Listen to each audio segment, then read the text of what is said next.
The way I see it, Ed, it's catastrophe. In my 43 plus years career, I've never seen it this way. I talked to my colleagues that are here, in this line of work for, I don't know, 50, 60 years. They've never seen it like this neither. We had First and foremost, what we need to do is restore public seed grounds. As we speak, we don't have any oysters in Jefferson or Plaquemines Parish or San Bernard, on public seed grounds. East of the river, north of Ostrika Locks, and south of Ship Channel, there are no oyster production whatsoever to speak of. None. Zero.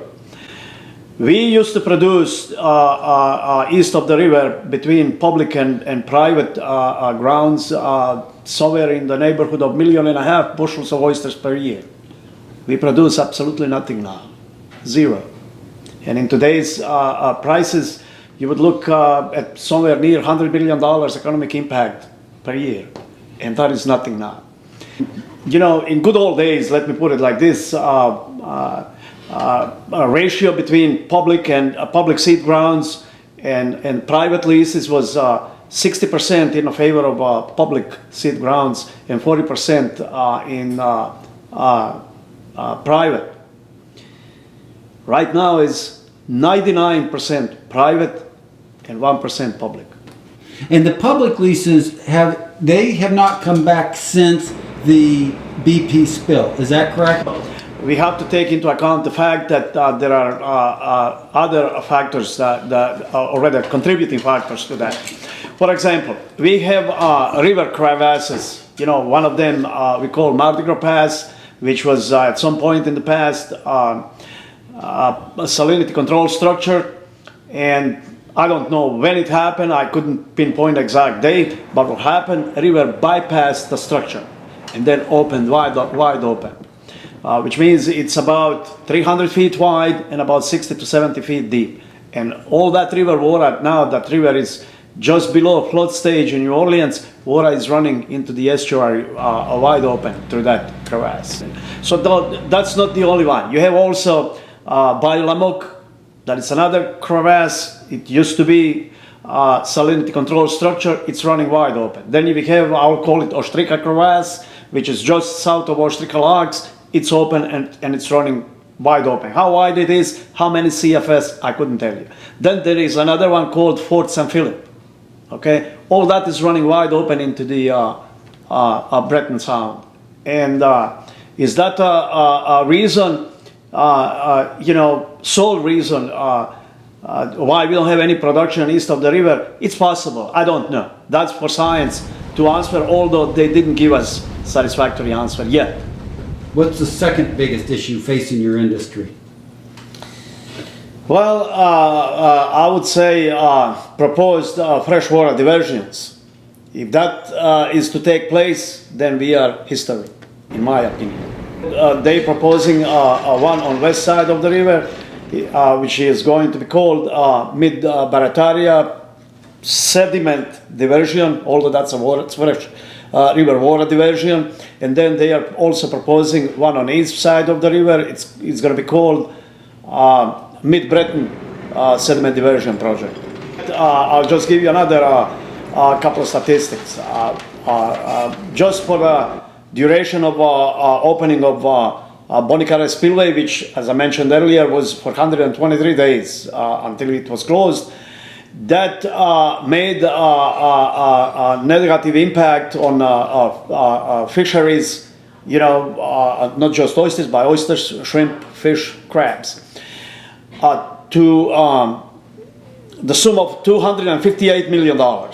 Okay, out of that $258 million, $141 million goes to oysters alone.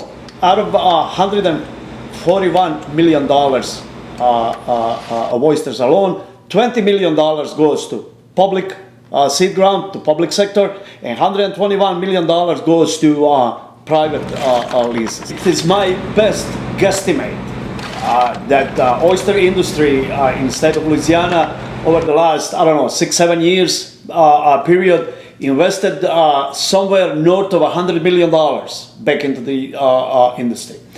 And I will also say that we were, fairly successful.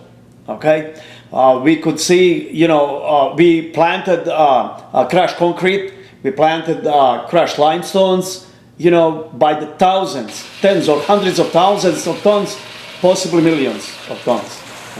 But I think it's fair to say, some of $100 million plus is extremely close, if not more than that. Seafood industry in general in this part of the state of Louisiana, it's not just economic impact. It's way of life, it's tradition, it's culture, it's history, all that. And if we allow that to disappear, shame on us, all of us. In my days, because I'm fourth or fifth generation of oyster fishermen here in Plaquemines Parish, my great-grandfather was here to try and make a better living for himself, and then so was my grandfather, so was my father, and ultimately myself, and I stayed here, I didn't go back. Where is the next generation of oystermen coming from? That's a very good question. It's hard for me to answer, but I think, based on what I've seen, over the last maybe 2, 3, or 5 years, or even more, I think Latinos are, I won't say taking over, but there is an influx of Latinos from Central America and from Mexico coming into the state of Louisiana. Before I step foot on my boat, I have to buy groceries, I have to hire crew, I have to buy diesel, I have to buy lubricants. All that has to be paid. I have to buy that from the local fuel dock. I have to buy groceries from local grocery stores. I have to buy, hire local people to go to work with me. I have to go buy hardware from local hardwares. It's like a domino effect. You knock one domino down, the whole stack goes down. We have to restore public seed grounds. If we don't do that, we will have no industry. In the next 10, 15 years, we will have no industry. Because industry can't, always take money out of their own pockets and then keep reinvesting, and as you reinvest, you've been wiped out. Other than that, you have to increase salinity in the estuary. If you don't do that, oysters can't reproduce, period. Crabs won't reproduce, shrimp won't reproduce, fish won't reproduce, and oysters won't reproduce.